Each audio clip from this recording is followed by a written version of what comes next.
Hello again, I'm Doug Smith. This is the 7 April edition of Portsmouth This Week, the voice of Portsmouth, Rhode Island. Our special guest today is State Senator James Seveney, representing District 11, which includes Bristol, Portsmouth, and Tiverton. Welcome back to the show, Jim. Thank you for having me. I think the last time you were on here, you were the town council president or vice president, one of those. Right. How's your new job going? I like it. I like it. That's good. It's nice to have a friend up there at the State House. Yeah. What would you like to accomplish? This is your first year, and a lot of it's got to be new, so what would you like to accomplish this year? Well, the first thing I'd like to accomplish is a clear understanding of the legislative process. And I'm working on that. In terms of tangible stuff, I've introduced a bill to restore funding to our substance abuse prevention programs. Good, that was one of my questions. Yeah, believe it or not, there's not a whole lot of money going into the prevention side. It's all getting funneled to the treatment side, and I think, while certainly that's important, we've got to fix the prevention side, or we're never going to catch up with this problem. Yeah. Let me start with, I wanted to talk about a few issues that are going to probably affect us here in the East Bay. Let's start with the marijuana issue. And, you know, first, what is the process? What would be the process for legalizing marijuana? And what do you think the chances are this will be approved by the legislature this year? Well, let me start by telling you that I'm against it. I understand the implications with Massachusetts sometime next year, perhaps legalizing it and all that, but you know, our stated objective, our first priority, is the substance abuse problem, trying to fix that in the state. I mean, the governor stood up at her State of the State and talked about, well, principally the opioid crisis, because that is killing people, as you know, her number one priority, and you know, I'm right there with her on this. Marijuana, until somebody can show me good data that suggests or proves it's not a gateway drug, I don't know what the long-term implications are. I don't think anybody really does. Yeah. So our very first step should be to establish some sort of a study commission and reach out to experts and really do our homework before we go down this path, because I don't think anybody knows what's at the end of it. Yeah, we had Representative Jay Edwards on last week. Oh, good. And I asked him about this, and he actually was in a group that went out to Colorado and other places that looked and saw what they had. But I think the whole issue of the medical effects, or the effects of marijuana, I think still needs some study too. Sure. I just saw in one of the papers a study that indicated even casual users, light users, once a week users of marijuana showed some brain impact, some physical brain impact. And if that's the case, I think people should know about it. Sure. Well, part of the issue is that everybody you talk to on either side of this issue will point to, you know, numbers of studies that all indicate one way or the other, and it's very hard to get a grip on what's real and what isn't. Yeah, and it's kind of interesting to me that we've gone all these years, and there's really not a lot of scientific, actual factual-based studies on this thing. No. Yeah, I guess the question is, I agree with you, and that I don't think we know enough yet to, and then there's not only the effects of marijuana, there's also the impact of laws and things and how it's structured. Well, sure. I mean, you know, it's against the federal law, regardless of what the states do, and depending upon what the, you know, Department of Justice decides to do, which is up in the air, we could find ourselves, you know, in a bad place. And, you know, there's other implications too. I mean, the health implications, I think, are standout, but there are economic implications. I mean, we live right in the middle of one of the largest economic sectors the state has, and that's the defense business. What happens to a young kid who wants to work in the defense business, and he thinks he's okay because he's been legally smoking marijuana. Yeah. And he goes and takes his drug test, you know, before he even gets his first interview. He's done.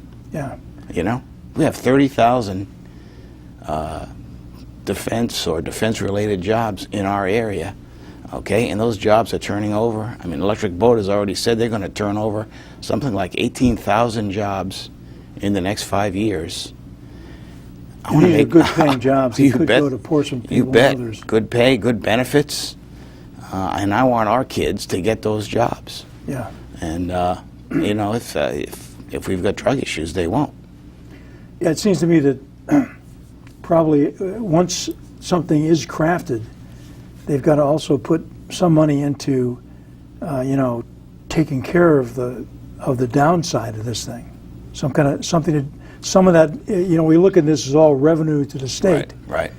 And, you know, states always need revenue, but I think there's many more implications than that. Well, we're trying to do something with that. I mean, in the bill that I'm trying to get through, you know, a couple of years ago, we decriminalized marijuana, you know, below certain amounts, and there's a difference too between someone of legal majority and somebody under 18.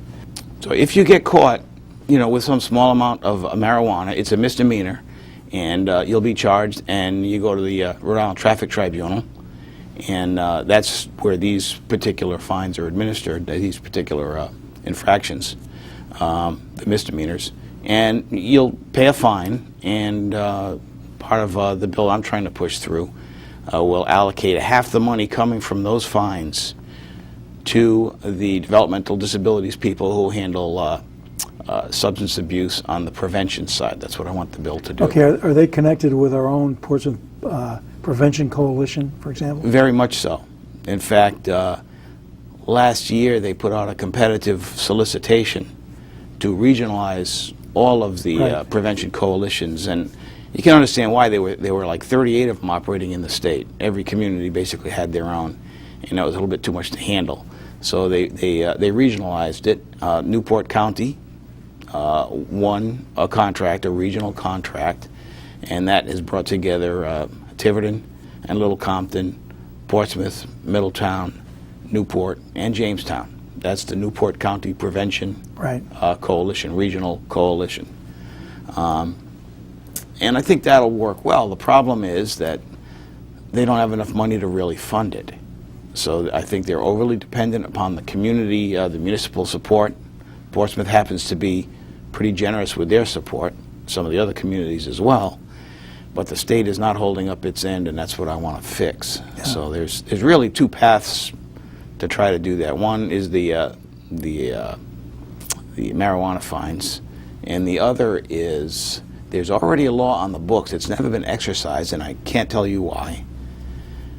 Every speeding ticket that gets assessed in the state of Rhode Island, and there's a ton of them, there's like more than 35,000 every year, there is supposed to be a $30 fee that gets put on top of that to go directly to substance abuse prevention. Yeah. It does that, and it also supports these student assistance counselors that get allocated across the middle schools and the high schools to be frontline support, helping kids avoid the problem. So what's the process if it's already on the books? What else is needed to get that enforced? Well, I can't answer that, but I'll tell you what we've done is refresh the law, made it very clear, you know, who's collecting these fines, how much they will they will collect, and who it goes to specifically. That part was left out. So I think whatever was collected probably made its way into the general fund, but from there got diffused into wherever it went. Now it's real specific where it has to go and what it has to be used for. Yeah. Thanks. We got to move on to another topic, but we could talk about this all morning. Yeah. Let's talk about the schools for a minute. The perennial issue with us for the last several years, anyway, has been the school funding formula that passed through from the state of funds, and we lose about $250,000 a year. Well, we're doing better than that these days. Much of that loss came from not effectively counting the number of free and reduced lunches at the school. Okay. Okay, so So it's actually less than that. yeah, it is. But it's still a good chunk. It's still a good chunk. I wish there was a way to get around it. Part of our problem, I mean, buried within that funding formula is a ratio that determines your relative tax effort. They basically take your tax levy and put it over the value of your tax base, which in Portsmouth is over $3 billion, probably close to 3.5 with the latest reval they've done. And by that they measure how much you're taxing your populace. And the less your tax So effort, they seem to think we could pay more for. you know, it seems to be, from my limited and somewhat selfish perspective, it seems like we're being penalized for keeping control on our costs better than perhaps some of the other cities and towns have done. So it'd be very difficult to get It's that changed. and I don't see the political will to change that. Yeah. You know, I was happy to see last year they changed some of the funding formula related to how they fund charter schools versus public schools, because there was some sort of an inequity there that they fixed, Sure. and that's a good thing. But you know, until I know more about the place and can judge Yeah, I the know, you're political so wins, understood. I don't see anybody moving aggressively towards changing the funding formula to help Portsmouth and some of the other suburban schools. It's a good answer. It's not the one everybody would like to hear, but Well, I I think know you're probably right. it isn't, and I'm learning as I go. You know, but I'm not seeing a way to change that just yet. Let me talk about another school related. It's got to do with the idea of an issue of keeping guns out of schoolyards and out of schools. And Right. apparently, under the concealed carry laws, people could conceivably come on in the school carrying a gun. And I think a lot of communities are supporting efforts to ban guns in schools. Sure. What is your take on it? You're married to a school teacher. Yeah, Makes sense to me. Our schools are no place for guns, and I know there's a lot of differing opinion, but our schools are no place for guns, and I will certainly support that legislation that's working its way through to basically fill the loophole in the existing law. Yeah. Obviously, police officers, any law enforcement person that you know will certainly be able to carry a gun onto school Yeah, that's got to be a grounds. carve out for sure. I mean, Yeah, I think No-brainer. it'll be in the law, and you know they'll make sure that that's covered. Yeah. But nobody else should have a gun in our schools. yeah, I agree. Let's shift briefly to economic development. And what do you think of the governor's idea to have 2 years of free college? And where do you think it's going? Where it's going, I don't know, because obviously there's even more competition for resources than in times past, because there are big programs going head to head. So I think we're looking at a real issue to prioritize things like eliminating the car tax versus starting up a new program, the Rhode Island Promise program, to basically extend our public school system from K through 12 to K through 14. Yeah. At least for that portion, for people who want to go to CCRI. And I'll tell you, I'm all for it. I mean, our public school system basically has its roots in some legal battles that took place in the late 1800s. And the outcome of those were, okay, everybody gets an education, and I think it was grade 1 through grade 7 or 8. Then we get into the 20th century, and eventually we came around to our K through 12 public school program, you know, where it became the law of the land that we take on all comers. Everybody, if you're going to run a democracy, has to have an education. Right. So high school education, I think, is a 20th century solution for educating our children so they can get through life, participate in democracy, and be effective as adults. Yeah. Well, we're a long way from 20th century technology, job types, Right. skill needs, and we have to move with the times, and I think this is the path to do it. You can say what you want about public education in general, but in general, everybody learns how to read. Everybody can participate in our democracy if they wish to, and to me, that's a national security Absolutely. issue, and I think it should be funded to the same priority that our national defense is. Well put, Jim. So- That's a good explanation, really. Well, I mean, it's K through 14, and I think that's what we need living in today's world. I think the last time a high school education really worked was in that time frame between the 50s and the early 80s when computers came on the scene. Back and when everybody we could were have in school. Yeah. Exactly. Let me shift the topics. There's a bill's been put forward that I thought it seemed like it's been needed for a while, but it would include mobile homes as low to moderate income housing. Right. That seems to be something we should have done a long time ago. What is your position Well, on it? it's one of those things where you slap your forehead and go, Gee, why did we do this? I mean, Portsmouth passed a low and moderate income housing plan, at the behest of the state. It was required. I think we did that in my first term as a town councilor, so this had to be back in 2004, 2005 timeframe. And we've basically been bolted at the 2 or 3% level, Yeah. and we're supposed to have, this plan is supposed to provide a roadmap to getting to 10%. Well, the town of Portsmouth is not going to get to 10%. The way it's structured The now. way it's structured now. But if they allow mobile homes to be counted, we'll, almost overnight we can make that metric. Absolutely. And there's still housing, for people. Yeah. Low to moderate income housing. Yeah. So I assume you'll I think support that. it's great. I'll certainly vote for it. Okay, another one is a couple of Republican legislators have proposed a bill that would return the revenues generated by the Rhode Island Emergency Service telephone surcharge to fund emergency services only, like 911, Right. as it was before 2000. And for example, last year the state made $17 million from these fees, and only $5 million went to supporting emergency services. Right. The rest went into the general fund. Right. That doesn't seem right. What do No, you think? It doesn't seem right because it's not right.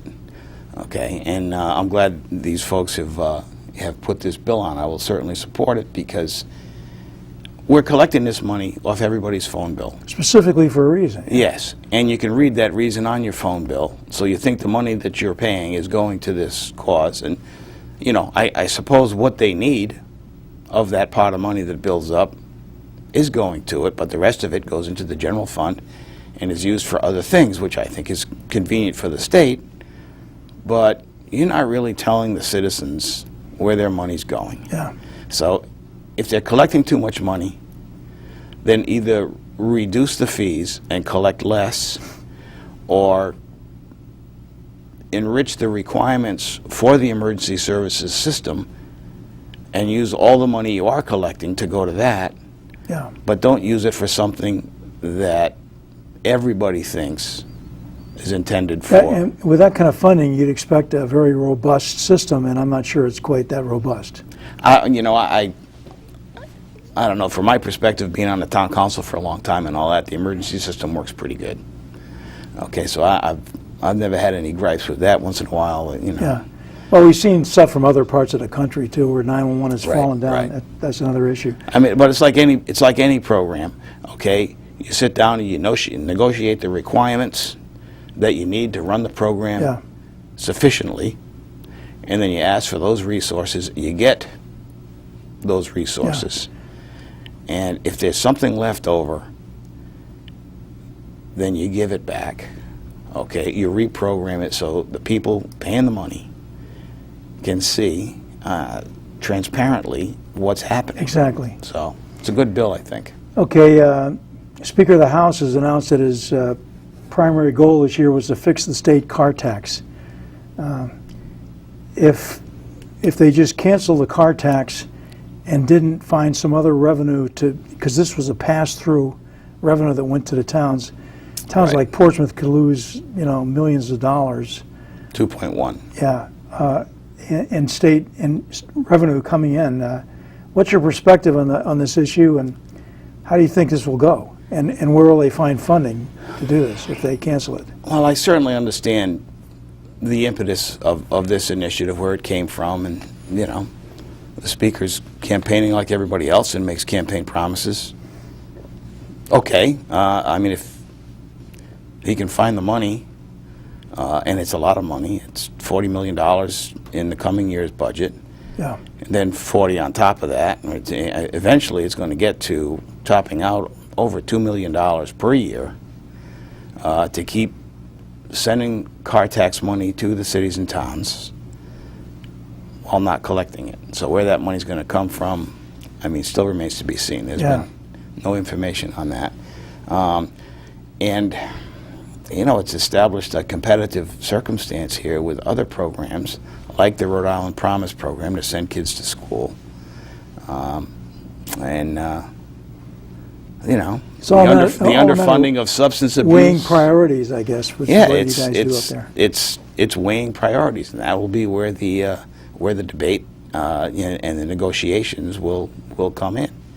And I don't want to see education programs, substance abuse programs take a hit, okay, for the car tax. I mean, let's face it, somebody is still paying taxes in some form, okay, because all that's going to happen is the car tax goes away, School. but costs. taxation in general Yeah. is going to have to make Yeah. up for that particular type of tax. So it's not like our taxes in the aggregate are going to be cut. Yeah. They're not. And there's other things too. I mean, I've already, town council in Portsmouth has already pointed out, hey, if they freeze the tax rate, that means we're going to be getting what we get currently forever, and our value base for the automobile tax is constantly on the increase. So there's out-year monies we would see that we won't. So I think that part of it is long gone. That won't happen. Let me ask you a question on the line item veto. Mm-hmm. This is one that it's popular with most people. Most people in Rhode Island think it'd be a good idea Sure. because it'll bring some flexibility into the budget process. Right. Can you explain what it is and what is your position on it? Well, philosophically, I support it. I have not seen any language yet that specifically says how it would be implemented. Yes. And that has to happen, and I hope it does. And this will all be within the context of establishing a well thought out, clear question to go before the voters. This has to be a statewide referendum to do this. But I do support it. I think a little bit of rebalancing in the power structure in the state would be a good thing. And if the General Assembly wants something in the budget and they can't convince the governor, she can veto it. And if the General Assembly feels strong enough, they can override it. And it's only like a 3/5 majority to override, so it's not unreasonable. So do you see any support for this kind of thing in the legislature? Hasn't really been discussed much. Okay, therefore, it's probably not going to be something that's going to happen this year then. I don't know. I mean, the General Assembly leadership, I'm not going to surmise what they're thinking about it, but if I were one in the leadership structure, I'd be wondering, how much of an erosion I can stand as a leader. I mean, these people have worked hard to become the Speaker of the House, the Majority Leaders, the President of the Senate. How quick are they going to be signing up to some erosion of their budgetary power? Well, again, I think they might want to listen to the people of Rhode Island. You'd That's just think. my view. You'd think. Okay, and this segues nicely into ethics reform. How are we doing with ethics reform, and is there more we could do? Or do you think we sure. need more? We only got a couple minutes left. There's common sense stuff, okay, and it's already coming to us, and I think it's coming from the Board of Elections, okay. two big things. Random checks on your campaign account, which now under the law you're required to maintain. If you collect over $10,000, you have to have an account, and all your campaign activity has to go in and out of that account so it can be seen. And nobody ever checked what was really in these accounts as opposed to what was reported in the annual reports, the quarterly reports. That's how Gordon Fox got into trouble. Right.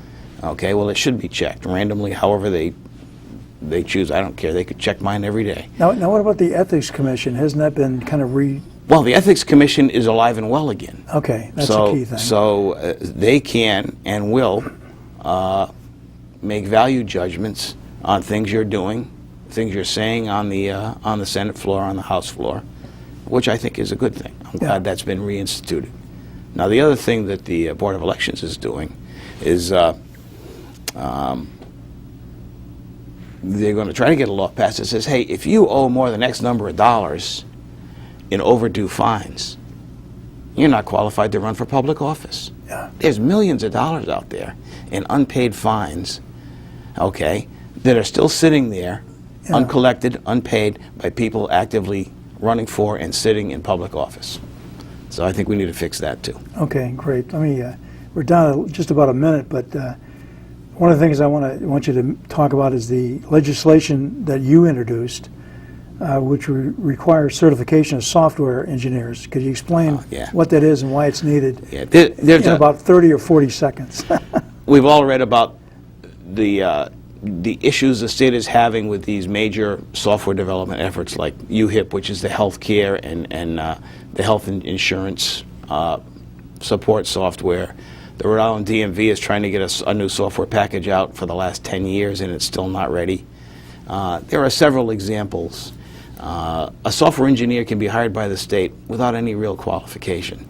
Now, if you do that for a mechanical engineer, electrical engineer, somebody building a bridge, writing a design document for something. So this might relate to the DMV fiasco that's going on now. Any public information technology software effort, I believe, should be managed, overseen by a professional engineer who's with been qualifications, certified by the state, so his qualifications are checked. He sat for a test, a professional engineer's test, and passed it.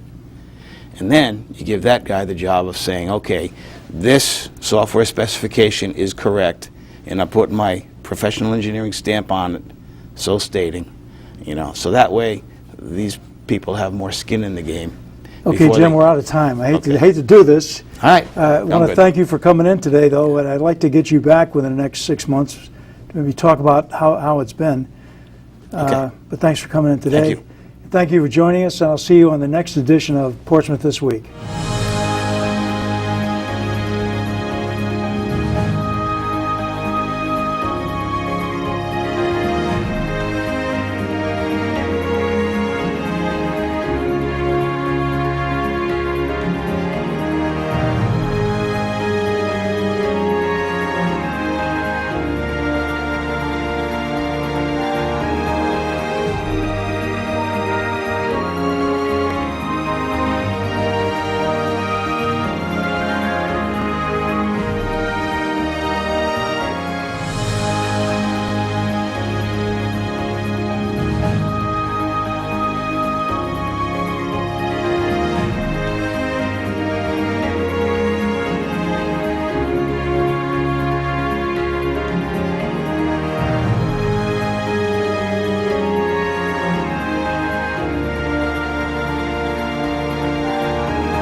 Portsmouth This Week is a regular program on Newport County Television that brings you important information on town organizations and policies and discussions with town leaders and other important decision makers. A listing of program times is available on Cox Cable Channel 17 or at the program listing website. A listing of all programs with YouTube links is also available at the Portsmouth Town website.